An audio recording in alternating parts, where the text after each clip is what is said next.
Hello, welcome back. This week we're going to revisit some techniques of integration. So we kind of did some of these already, but we're going to go a bit more in depth.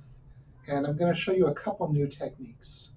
The first one that we're going to do today, we're going to be looking at rational functions. Rational functions are functions where you have one polynomial on the numerator and a polynomial on the denominator. We're not going to go as deep into it as the book does. So if you're reading in the book and you look at the section 6, sorry, not 6, 6.5, they treat it in full generality. For us, we're really going to be concerned mainly when we have a denominator that's a quadratic. And in particular, I want to show you what to do when the denominator actually factors. So this is a technique called partial fractions, and it's super, super useful because once you've done the algebra, actually finding the antiderivative becomes super, super easy. So let's look at the first example here on the left. We're asked to find the antiderivative for the function 1 over x minus 1 times x plus 1. I've already factored the denominator. And so what we're going to try to do is change how this looks and split it into two simpler pieces. So just doing the algebra, we're going to forget about integrating them. We'll do this right after. And I promise this is enough room for that. What we're really going to do is we're going to try to rewrite this expression as two different parts. We're going to have writing it as two different fractions. The first one is going to be something that we don't know, but it's going to be a number over x minus 1. And then the other one will be a different number, b, over x plus 2. So we take our original fraction and rewrite it into a sum where the sum is looking at the pieces from the denominator. Because what happens when you add fractions is you have to create a common denominator. And by putting a common denominator, we're going to introduce terms up here that we will later be able to set equal to 1 and solve.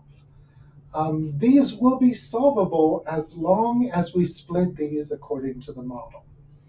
So let's pursue this a little bit and see what I mean. The goal of the game, the goal of partial fractions, is to find the numbers a and b that keep this equality true. So if we were to re-add these together, because we are doing common denominator, we need to have our x minus 1 here multiplied by x plus 2. But to keep this fraction the same as this one, this entire term has to equal 1, which means it also must be x plus 2. X plus 2 over x plus 2 is 1, and so this fraction is exactly this one. We do a similar thing for the second term. We take b over x plus 2, and this time we're going to multiply by the corresponding x minus 1 over x minus 1. Again, x minus 1 over x minus 1 is 1, and now our two fractions have the same denominator.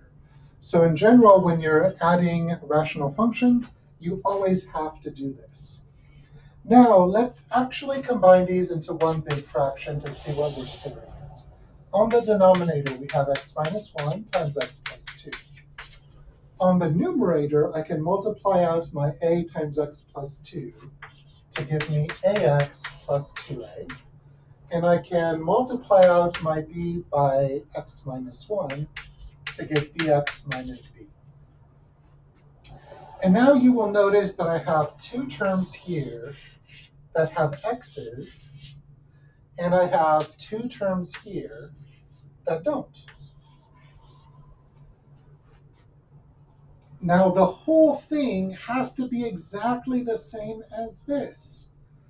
Well, in order to have exactly 1, it has to be the case that the x's got canceled out. So it has to be the case that ax plus bx has to equal 0. The only way this happens is if a and b themselves add up to 0. because you could just factor out the x and divide through. X's go away, and this must be the case. But 2a minus b has to equal 1 becomes a second restriction. So 2a minus b equals 1. And so from this equation, we actually get two equations by setting them equal to 1 and 0 respectively. And now we have a system with two equations and two unknowns. So now we're just doing algebra and trying to solve for a and b. Here we could do substitution. We could add vertically down. If we add vertically down, we get 3a plus 0b equals 1. I don't know if you know this trick, but I like adding or subtracting to quickly get rid of a variable. That means that a must equal 1/3. If I know that a equals 1/3, then b must be its opposite because a plus b equals 0. So b must be negative 1/3. So now I've solved it. I found my two numbers a and b such that this expression equals this one. A is 1/3 and b is negative 1/3. That means that I can rewrite my integral as the integral of 1/3 over x minus 1 dx plus the integral of negative 1/3 over x plus 2 dx, just by replacing a and b by what they are right here. And so because integrals split, this just works. Well, these constants we can pull outside, and now we can finish integrating. So I'm going to give myself a little bit of room, and I will integrate this out.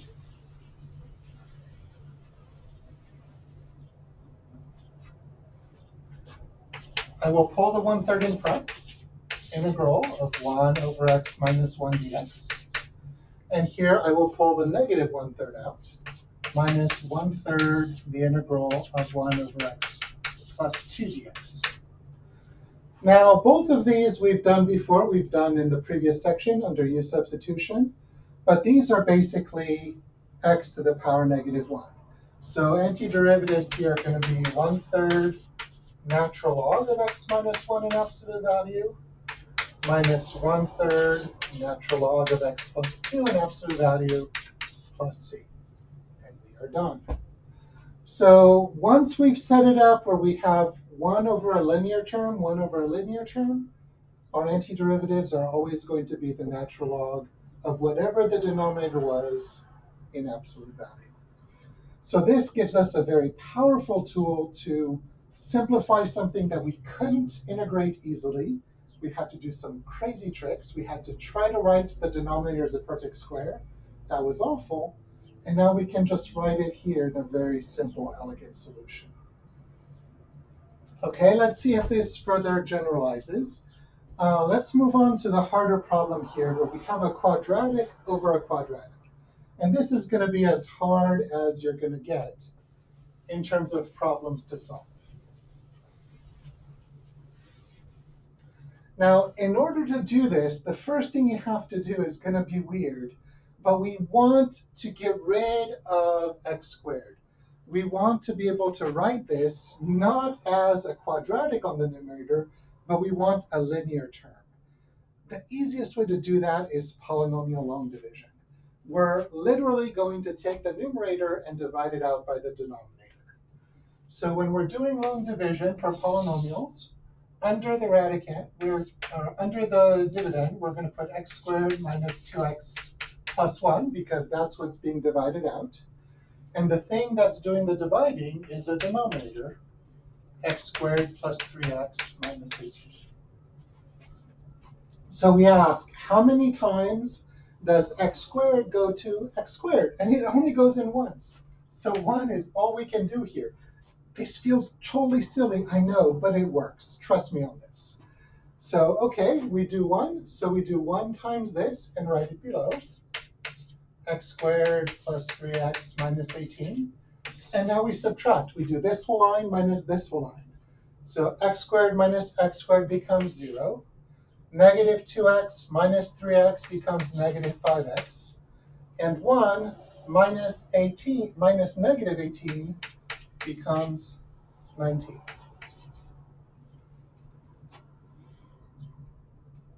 Weird. Okay.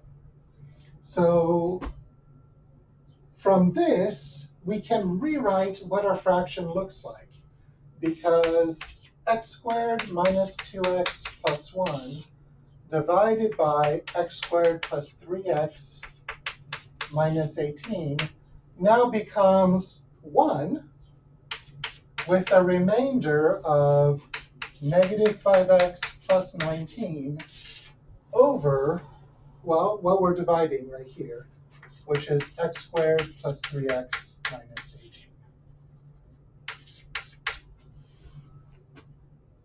And so now we have a situation where we have a linear term divided by a quadratic. This is actually what we want, because this we can split up using partial fractions.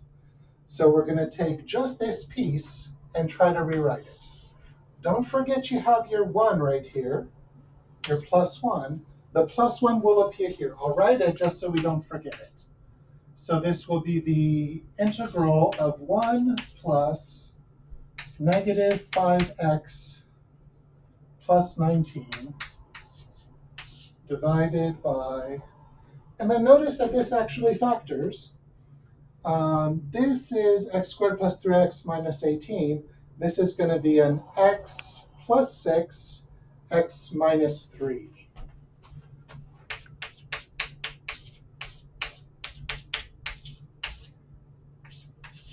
dx. So we have 6x minus 3x gives us a 3x. Negative 3 times 6 is negative 18. And so we do have this very, very nice split. So for our partial fractions, we're going to write negative 5x plus 19 over x plus 6 times x minus 3 equals a over x plus 6 plus b over x minus 3. And now we just need to solve for a and for b. To solve for a and for b, we add the fractions back together and see what we get. So we're going to get a times x minus 3 plus b times x plus 6 all over the common denominator of x plus 6 times x minus 3. And as we multiply this out, our numerator becomes, here, I'll put it just here. I'm going to give myself enough room to finish up there. I'm going to have ax minus 3a plus bx plus 6b, all divided by x plus 6 over x minus 3. And now I have two equations. I have ax plus bx equals negative 5x. And I have negative 3a plus 6b equals 19. The x's here all cancel. And so my first equation just becomes a plus b equals negative 5. And my second equation is negative 3a plus 6b equals 19. So here there doesn't really seem to be much of an advantage in just adding. But if I had 3 here multiplying all of these, then when I added, I would get rid of the 1s. So I'm going to do that. I'm going to multiply the whole first equation by 3. So I get 3a plus 3b equals negative 15. Now I can add, and my a's go away. So I get 0 plus 9b equals 4.